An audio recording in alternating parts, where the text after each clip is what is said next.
মুখ্য গেটের সামনে আরজিকর হাসপাতালের ঘটনায় একাধিক দাবি নিয়ে প্রতিবাদ আন্দোলন ও মিছিল কলেজ পড়ুয়াদের।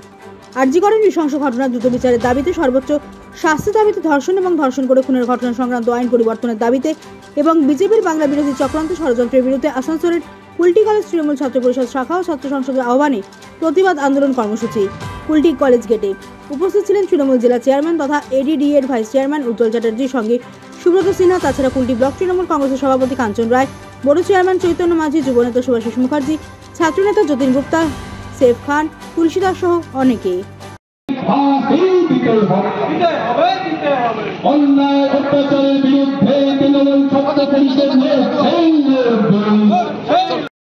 শিল্পাঞ্চলের যাকে সামনে রেখে আমরা গর্ববোধ করি তার নাম কাজী নজরুল ইসলাম। কালকে ছিল তার প্রয়াণ দিবস। নজরুল ইসলাম তার একটি কবিতা, অনেক বড় কবিতা, 4টি লাইন বলছি, সেই 4টি লাইনে তিনি বলেছেন, নারী বলে একটি কবিতায়, সাম্যের গান গাই, আমার চোখে পুরুষ রমণী কোনো ভেদাভেদ নাই, বিশ্বে যা কিছু মহান সৃষ্টি চিরকল্যাণকর, অর্ধেক তার রচিয়াছে নারী, অর্ধেক তার নর, বিশ্বে যা কিছু এলো পাপ তাপ বেদনা অশ্রু বাড়ি, অর্ধেক তার আনিয়াছে নর, অর্ধেক তার নারী। এই পৃথিবীটা একা পুরুষের নয়, এই পৃথিবীর অর্ধেকটা নারীদের, অর্ধেকটা পুরুষের। কিন্তু পুরুষতান্ত্রিক সামাজিক ব্যবস্থায় সব জায়গায় পুরুষদের মধ্যে একটা জন্তু কাজ করে। এটা কোনো রাজনীতি নয়। যারা রাজনীতিক ভাবে এই জিনিসটাকে নিয়ে আসতে চান তার মধ্যেও একটা পুরুষতান্ত্রিকতা কাজ করে। কারণ গোটা ভারতবর্ষে যতগুলো মুখ্যমন্ত্রী আছে, মাত্র একটাই মহিলা মুখ্যমন্ত্রী আছে যার নাম মমতা ব্যানার্জি, বাকি সমস্ত পুরুষ মুখ্যমন্ত্রী। তাই এই পুরুষতান্ত্রিকতার সমাজে একজন মহিলা এই বাংলার মতো, যেখান থেকে চেতনার কথা বলা হয়, যেখান থেকে ভাবনার কথা বলা হয়, যেখান থেকে কৃষ্টির কথা বলা হয়, যেখান থেকে রুচির কথা বলা হয়, সেখান থেকে এই মহিলার উত্থান মেনে নেওয়া যাচ্ছে না।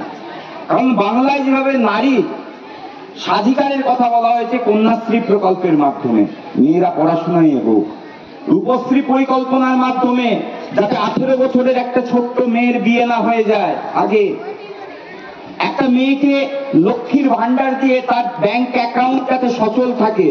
পশ্চিমবাংলার নারীদের প্রতি মমতা ব্যানার্জি এইভাবে যে দায়বদ্ধতা প্রকাশ করছেন, যেভাবে নারীর সশক্তিকরণের জন্য, নারীর স্বাধিকারের জন্য লড়াই করছেন, সেটা আজকে ভারতবর্ষের অন্যান্য রাজনৈতিক দল মেনে নিতে পারছে না।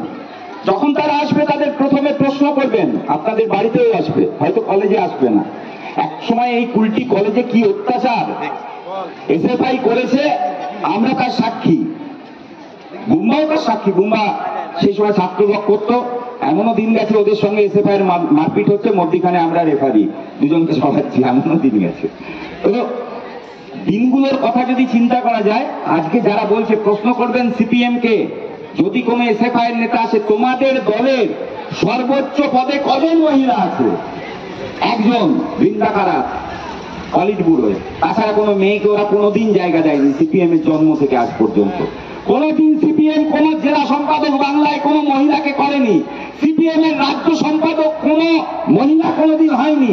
বিজেপির সর্বোচ্চ নেতৃত্বে আছে নরেন্দ্র মোদী, অমিত শাহ, রাজনাথ সিং, জেপি নাড্ডা, একটা মহিলার জায়গা নেই। গোটা ভারতবর্ষের সব থেকে বেশি মহিলাকে যদি কেউ জায়গা দিয়েছে, সেটা পশ্চিমবাংলায় তৃণমূল কংগ্রেস। তাই তৃণমূল কংগ্রেসকে মহিলাদের কাছে ছোট করার লড়াইটা সব সময় চলে, কারণ এটা রাজনীতির লড়াই। একটা মেয়ে, সরকার তার ক্ষমতায় আছে। আমরা জানি উত্তরপ্রদেশ থেকে শুরু করে, মধ্যপ্রদেশ থেকে শুরু করে, রাজস্থান থেকে শুরু করে, আসাম থেকে শুরু করে, উড়িষ্যা থেকে শুরু করে, প্রত্যেকটা জায়গায় এরকম ধরনের ঘটনা ঘটছে। বিভিন্ন উদাহরণ আপনারা মিডিয়ার মাধ্যমে দেখতে পাচ্ছেন। আমরা তো তাদেরকে নিয়ে আন্দোলন করিনি, আমাদের নেতৃত্ব কই তাদেরকে নিয়ে আন্দোলন করেনি, আমাদের নেতৃত্ব কই তাদেরকে নিয়ে ঘৃণ্য রাজনীতি করেনি। আমরা চেয়েছি এর প্রতিবাদ, যাতে ভবিষ্যতে এরকম ধরনের ঘটনা না ঘটে, তার জন্য আমাদেরকে সচেতন হতে হবে। তার জন্য প্রতিটা জায়গায় গিয়ে ছাত্র ছাত্রী থেকে শুরু করে, যুবকদেরকে শুরু করে, বিভিন্ন জায়গায় গিয়ে মানুষকে আমাদেরকে বোঝাতে হবে যে কারা এই ধরনের ঘটনা ঘটছে, তাদের মানসিকতার পরিবর্তন করতে হবে।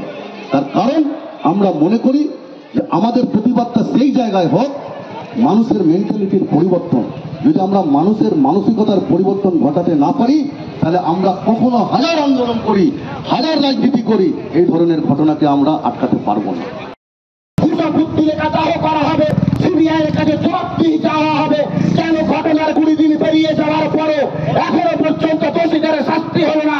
এই যোগাযোগটা কেন হবে না? তার প্রতিবাদ কেন হবে না? এরা বাম এবং বিজেপির বন্ধুদের কাছে প্রতিবাদ আমরা প্রশ্ন রাখবো। আমি আবারও রিপিট করছি, পশ্চিমবঙ্গের বুকে যে ঘটনা ঘটে গেছে, তৃণমূল কংগ্রেসের সরকারিভাবে দলগতভাবে তার নিন্দা করেছেন। আমাদের এক একজন এমএলএ, এক একজন এমপি, দলের প্রথম সারির নেতা। আজকে আপনারা কি কর্মসূচি নিয়েছেন? আজকে আমাদের কর্মসূচি আমরা আমাদের নেত্রী মাননীয় মুখ্যমন্ত্রী তথা আমাদের জননেত্রী মমতা ব্যানার্জির নির্দেশে আমাদের পশ্চিমবঙ্গের সব কলেজে গেটে আন্দোলন করতে বলেছেন। যে ঘটনা বিগত পশ্চিমবঙ্গের বুকে ঘটে গেছে, এটা দুঃখজনক ঘটনা। আমরা এই ঘটনার একটাই দাবি, আমাদের দফা 1 দাবি 1, দোষীদের জন্য বিরুদ্ধে ফাঁসি। সর্বোচ্চ দাবি আমাদের ফাঁসি দিতে হবে। আর দেশে, সারা পশ্চিমবঙ্গের সাথে সাথে সারা দেশে একটা কড়া আইন, ধর্ষণকারীদের বিরুদ্ধে কড়া আইন প্রণয়ন করতে হবে। এটাই আমাদের দাবি। এই আন্দোলন কি আরও আপনারা আগে নিয়ে যাবেন? এই আমাদের আন্দোলন, এটাই আমাদের আন্দোলনের ভাষা। আমাদের আন্দোলন বড়দের পক্ষে নয়, আমাদের আন্দোলন রোড জাম করা নয়। আমাদের আন্দোলন একটাই, ছাত্রছাত্রীদের সঙ্গে নিয়ে, ছাত্রছাত্রীদের জন্য আমাদের আন্দোলনকে আমাদের দেশের জন্য একটা আইন লাগু করা হোক, যারা ধর্ষণকারীরা যারা এই ধরনের নোংরা কাণ্ড করতে আগে 10 বার ভাবে, এমন একটা কড়া আইন সারা দেশ জুড়ে আনা হোক। আর যে ঘটনা ঘটে গেছে সেটাকে ফাস্ট ট্র্যাক কোর্টের মাধ্যমে তাড়াতাড়ি দোষীদের সর্বোচ্চ শাস্তি ফাঁসি দিতে হবে। আপনার নাম? আমার নাম হচ্ছে সাহেব খান, পরিচয়টা বলুন। প্রেসিডেন্ট কুলটি ব্লক তৃণমূল ছাত্র পরিষদ।